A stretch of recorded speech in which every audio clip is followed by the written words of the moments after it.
வத்தளை துப்பாக்கிச்சூட்டு சம்பவத்துடன் சம்பந்தப்பட்ட 4 பேர் இலங்கையில் கைது செய்யப்பட்டிருக்கின்றார்கள். இன்னும் 2 பேர் இந்தியாவில் கைது செய்யப்பட்டிருக்கின்றார்கள். எனவே அது சம்பந்தமாக கிடைக்கப்பெற்ற தகவல்களை இந்த காணொளியில் விரிவாக பார்க்க இருக்கின்றோம். எதிர்க்கட்சித் தலைவர் சஜித் பிரேமதாச அவர்கள் தன்னுடைய முகத்தில் தானே கரி பூசி இருக்கின்றார்.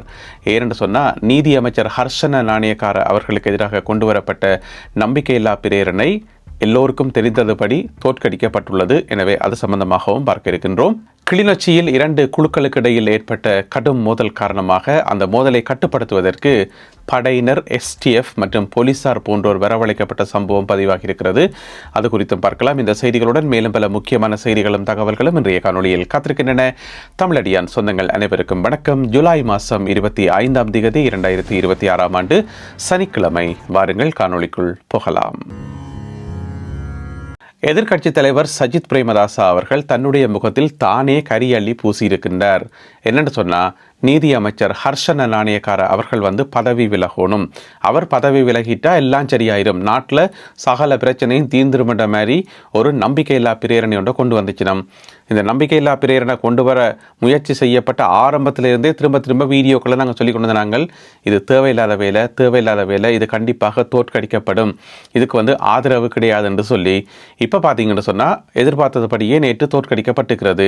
அதாவது NPP கட்சியில் 159 பாராளுமன்ற உறுப்பினர்கள் இருக்கிறோம். உங்கள் எல்லாருக்குமே தெரியும். அதில் 152 பேர் இதற்கு எதிராக வாக்களித்திருக்கின்றார்கள். 152 பேர். அதுக்கு பிறகு எதிர்க்கட்சி வரிசையில் பார்த்தீங்கன்னு சொன்னால் கிட்டத்தட்ட ஒரு 60 பாராளுமன்ற உறுப்பினர்கள் வையுங்களன். அப்போ அந்த 60 பேரும் வாக்களிச்சிருக்கத்தானே வேணும். நம்பிக்கையில்லா பிரேரணைக்கு ஆதரவாக வாக்களிச்சிருக்கத்தானே வேணும். ஆனால் வாக்களிச்சாக்கள் வெறும் 36 பேர் மட்டும்தான். எனவே எந்த எதிரணி நம்பிக்கையில்லா பிரேரணையை கொண்டு வந்துச்சதோ அவர்களே நிறைய பேர் வாக்களிக்கலை. ஏன்னு சொன்னால் அவைக்கு ஏதோ ஒரு சலிப்பு மாதிரி, நம்பிக்கையில்லா பிரேரணை கொண்டு என்னதான் செய்கிறது. அப்படியே நீதி அமைச்சர் ஹர்ஷன நாணயக்கார அவர்கள் பதவி விலகினாலும் அடுத்து வரப்போகிற நீதி அமைச்சரும் NPP கட்சியை சேர்ந்த ஒரு ஆள் தானே வரப்போறார். புதுசாக ஒரு ஆள் வரப்போறாரா? என்ன சஜித் பிரேமதாசன் கட்சியிலேருந்து போட போயினோமா? இல்லை தானே.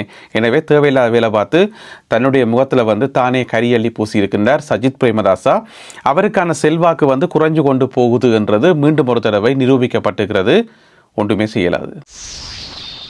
வத்தளை பகுதியில் நேற்று முன்தினம் இரவு ஒரு பிறந்தநாள் கொண்டாட்டத்தில் துப்பாக்கிச்சூட்டு சம்பவம் ஒன்று பதிவாகி அதில் ஒருவர் கொல்லப்பட்டது எங்கள் எல்லாருக்குமே தெரியும்.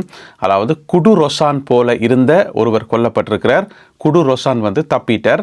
இது சம்பந்தமாக நாங்கள் ஏற்கனவே விரிவாக பார்த்துக்கிறோம் தானே. இப்போ பார்த்தீங்கன்னு சொன்னால் அந்த சம்பவத்துடன் சம்பந்தப்பட்ட 4 பேரை போலீசார் கைது செய்திருக்கிறார்கள்.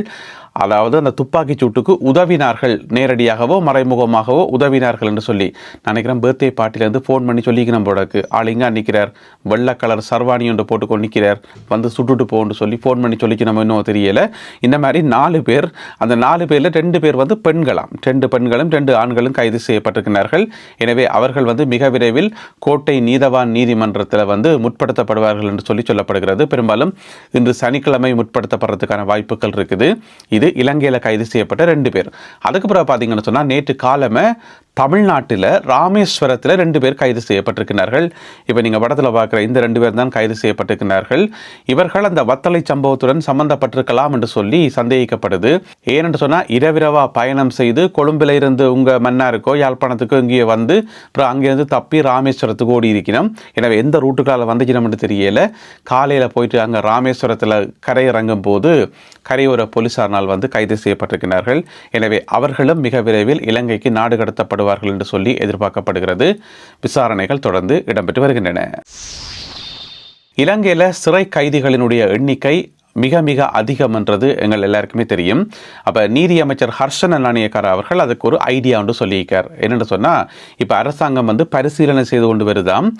இனி சிறைச்சாலைக்குள்ளே அடைச்சி வைக்கிறதுக்கு பதிலாக ஹவுஸ் அரெஸ்ட், அதாவது வீட்டு காவலில் கைதிகளை வைக்கலாமா என்று சொல்லி அது சம்பந்தமாக ஆலோசனைகள் இடம்பெற்று கொண்டு வருதாம். இந்த தகவலை நீதி அமைச்சர் ஹர்ஷன நாணயக்கார அவர்கள் சொல்லியிருக்கின்றார். நேற்று ஒரு புதிதாக ஒரு நீதிமன்றம் ஒன்று திறந்து வைக்கப்பட்டது. எங்கே என்று பார்த்தீங்கன்னு சொன்னால் பூகொடை என்று சொல்லப்படுற இடத்துல புதிதாக நீதிமன்ற கட்டிடம் ஒன்றை திறந்து வச்சுட்டு அதில் உரையாற்றியக்குள்ள தான் நீதி அமைச்சர் சொல்லியிருக்காருன்னு சொன்னால், இலங்கையில் இருக்கிற ஒட்டுமொத்த சிறைச்சாலைகளையும் எவ்வளோ கெப்பாசிட்டி என்று சொன்னால் 10,375 பேர். இவ்வளோதான் கெப்பாசிட்டி, 10,375 பேர். ஆனால் இலங்கையில் இருக்கிற குற்றவாளிகள் எண்ணிக்கை அவ்வளோ ஆனால் இலங்கையில் வந்து கைது செய்யப்பட்டு தடுத்து வைக்கப்பட்டிருக்கிறார்கள் எண்ணிக்கை அவ்வளவோ இல்லை, 4 மடங்கு அதிகமாம், 40,000க்கும் அதிகம். எனவே சிறைச்சாலைகள் காணாது தானே. அப்போ பூகோடை பகுதியில் வந்து புதிதாக ஒரு சிறைச்சாலை ஒன்று உருவாக்கப்பட்டது. அதுக்கு பிறகுதான் இந்த ஹவுஸ் அரெஸ்ட் ஐடியா வந்து சொன்னவர். அது என்ன ஹவுஸ் அரெஸ்ட்னு சொன்னால், இப்போ ஒரு குற்றச்செயலில் ஈடுபட்ட ஒரு ஆளை வந்து கைது செய்து நீதிமன்றத்தில் எல்லாம் முற்படுத்தி போட்டு அவரை கொண்டு போயிட்டு சிறைக்குள்ளே அடைக்கிறீங்கள, சிறை கடமில்லை தானே. அப்போ அவர் என்ன செய்வார் சொன்னால், அவர்கிட்ட வீட்டிலே இருக்கணும், வெளியில் எங்கும் போகக்கூடாது. இப்போ வெளிநாடுகளில் வந்து ஒரு சிஸ்டம் இருக்குது, இங்கே இருக்கிற எல்லாருக்குமே தெரியும், எலக்ட்ரானிக் பெல்ட் என்று சொல்லி. அதாவது ஒரு குற்றவாளி என்று சொன்னால் அவர் வந்து அவர்கிட்ட வீட்டிலேயே இருக்கலாம், ஆனால் அவர்கிட்ட கால் தொடையிலையோ கையிலையோ எங்கேயோ இடத்துல பெல்ட் ஒன்று அடிச்சு விடுவினோம். அதை வந்து ஃபுல்லாக மானிட்டர் பண்ணி கொண்டு இருப்பினோம். அங்கே போலீஸ் வந்து மானிட்டர் பண்ணி கொண்டு இருப்பினோம். இவர் வந்து அந்த குறிப்பிட்ட ஏரியாவை தாண்டி எங்குமே போகக்கூடாது. அதைத்தான் ஹவுஸ் அரெஸ்ட் என்று சொல்கிறது. எனவே அதே மாதிரியான சிஸ்டம் இப்போ ஸ்ரீலங்காவில் இருக்கா இல்லையான்னு தெரியல. இந்த பெல்ட் போடுற சிஸ்டம் அதுதான் மிக விரைவில் அறிமுகப்படுத்தப்பட இருக்கிறது. அது மாதிரி வேறு என்னென்ன சிஸ்டங்கள் இருக்கோ அது எல்லாத்தையும் வந்து இப்போ பரிசீலனை செய்யப்படுதாம். ஏன்னு சொன்னால் இந்த கைதிகளினுடைய எண்ணிக்கையை வந்து குறைக்கிறதுக்கு. ஆனால் ஆக்களை பிடிச்சி பெல்ட்டை போட்டுட்டு வீட்டிலேயே இருங்கொண்டு விட்டால் முதல் கொஞ்ச நாளைக்கு சில பிரச்சனைகளாக தான் இருக்கும். ஏன்னு சொன்னால் அதில் கட்டாயம் ஒரு சில ஆக்கள் வந்து ட்ரை பண்ணுவினோம், அந்த பெல்ட்டை வந்து அறுத்து வெட்டி கொட்டி போட்டு எங்கேயாவது தப்பி ஓடலாமான்னு சொல்லி ட்ரை பண்ணி அப்புறம் திருப்பி பிடிபடுவினோம். எனவே என்னதான் நடக்க போகுது, பெல்ட் சிஸ்டமா அல்லது வேறு ஏதாவது சிஸ்டமா என்பதை பொறுத்திருந்து பார்ப்போம். கட்டுநாயக்கா விமான நிலையத்தில் வைத்து 79 வயதுடைய ஒரு ஸ்பானிஷ் நாட்டு குடிமகன் ஒருவர் கைது செய்யப்பட்டிருக்கின்றார். 79 வயதுடைய அந்த நபரை வந்து அவர் வந்து ஒரு விவசாய என்ஜினியராம், அக்ரிகல்ச்சர் என்ஜினியராம். அவர் வந்து இலங்கைக்கு வந்திருக்கிறார். வந்த இடத்துல வந்து கைது செய்யப்பட்டிருக்கார். என்ன கேஸ்ன்னு கேட்டிங்கன்னு சொன்னால், இவர் வந்து 22ஆம் தேதி இலங்கைக்கு வந்திருக்கிறார். கட்டார்லேருந்து வந்துக்கார். வேறு எங்கேயோ எல்லாம் இருந்து கட்டார்லேருந்து கடைசியாக இலங்கைக்கு வந்துக்கார். அப்போ இவர் வந்து இலங்கையில் இறங்கிட்டார், கட்டுநாயக்கால வந்து இறங்கிட்டார். ஆனால் அவர்கிட்ட லக்கேஜ் வந்து விரையில, மெயின் லக்கேஜ் இருக்குது தானே, செக் பேக், அது வந்து விரையில. அதுக்கு பிறகு அவர்கிட்ட டீட்டெயில்ஸ் எல்லாத்தையும் எடுத்துக்கொண்டு அவரை போக விட்டது கட்டுநாயக்கா விமான நிலைய அதிகாரிகள். நீங்கள் போங்க, பிரச்சனை இல்லை, பிறகு லக்கேஜ் வந்தோன்னு நாங்கள் உங்களுக்கு ஃபோன் பண்ணி சொல்கிறோம், வந்து கலெக்ட் பண்ணி கொண்டு போங்கன்னு சொல்லி டூரிஸ்டாக வந்துருப்பார் போல இருக்கு. சரி என்று போயாச்சு. பிறகு நேற்று பகல் வந்து அந்த லக்கேஜ் வந்து வந்துட்டுது. அப்போ நேற்று பின்னேரம் ஒரு 6:30 மணி போல் அவர் கட்டுநாயக்கா விமான நிலையத்துக்கு வாரார் அந்த லக்கேஜை வந்து கலெக்ட் பண்ணுறதுக்காக. சரி என்று அவர்கிட்ட கையில் லக்கேஜை கொடுக்காக்க முதல் கடைசி அவருக்கா செக் பண்ணுவோம்னு சொல்லி அந்த எலக்ட்ரானிக் கருவியை வச்சு செக் பண்ணினா உள்ளுக்குள்ளே வந்து ஏதோ பொருள் இருக்குன்னு சொல்லி அலாம் அடிச்சிருக்குது. சரி என்று ஓப்பன் பண்ணி பார்த்தா உள்ளுக்குள்ள கொக்கைன் போதை பொருள், அதாவது 10.2 கிலோகிராம், 10 கிலோவும் 200 கிராம் அளவுள்ள கொக்கைன் போதை பொருளை சின்ன சின்ன பேக்கெட்ஸில் வந்து 4 பேக்கெட்ஸில் வந்து அப்படியே தட்டையாக பேக் பண்ணி அவர் வந்து ஃபைல்ஸ் கொண்டு வந்துக்கார். நிறைய ஃபைல்கள் டாக்குமெண்ட்ஸ் எல்லாம் கொண்டு வந்துக்கார். ஏஞ்சலுங்க அவன் அக்ரிகல்ச்சர் என்ஜினியர் தானே. எனவே என்ஜினியர் மாதிரி விரையக்குள்ளே வந்து ஃபைல்ஸ் கொண்டு வந்தால் யாருமே சந்தேகப்பட மாட்டேன் தானே. அதுக்குள்ளே பார்த்தா 2 இடத்துல வந்து இதை சரி விட்டுக்கார் கொக்கையின் போதைப் பொருளை.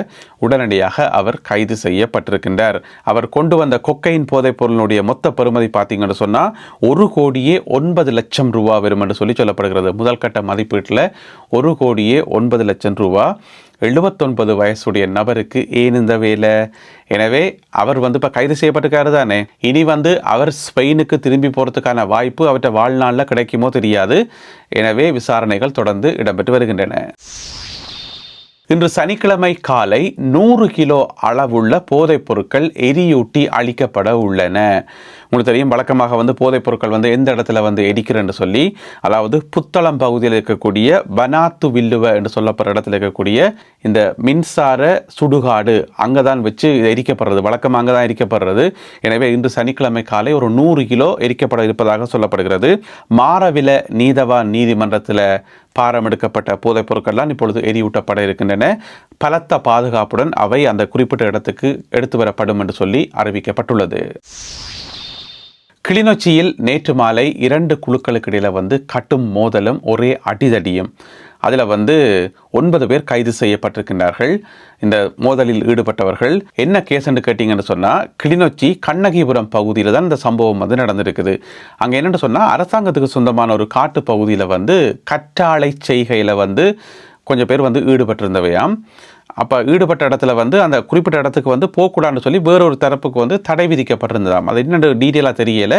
அப்போ தடை விதிக்கப்பட்ட பகுதியில் போயிட்டு கற்றாழை செய்கையில் ஈடுபட்டார்கள் என்று சொல்லியும் அந்த மாதிரி ஏதோ ஒரு முரண்பாட்டில் தான் பொதுமக்களும் கூடி பிறகு அந்த பகுதியில் இருக்கக்கூடிய இளைஞர்கள் எல்லாம் சேர்ந்து எல்லாம் 2 குரூப்பாக பிரிஞ்சு மாறி மாறி அடிபட்டு கடைசி அவர்களை வந்து கண்ட்ரோல் பண்ணுறதுக்கு எஸ்டிஎஃப் வந்து ஆர்மி வந்து இப்போ இந்த அவைக்கெல்லாம் அடி போட்டு தான் அந்த பிரச்சனையை வந்து சமாளித்தது. அது சம்பந்தமான சிசிடிவி காட்சிகள் எல்லாம் வெளியாகி இருக்குது.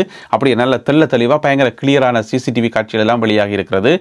ஏன்னு சொன்னால் வன்முறை காட்சிகளை வந்து போட்டு காட்டக்கூடாதுன்னு சொல்லி யூடியூப்பில் கட்டுப்பாடுகள் இருக்குது. அதனால் போட முடியலை. இருந்தாலும் மாறி மாறி அடிபட்டு குத்துப்பட்டு இப்போ கடைசியாக 9 பேர் கைது செய்யப்பட்டிருக்கின்றார்கள். விசாரணைகள் தொடர்ந்து இடம்பெற்று வருகின்றன.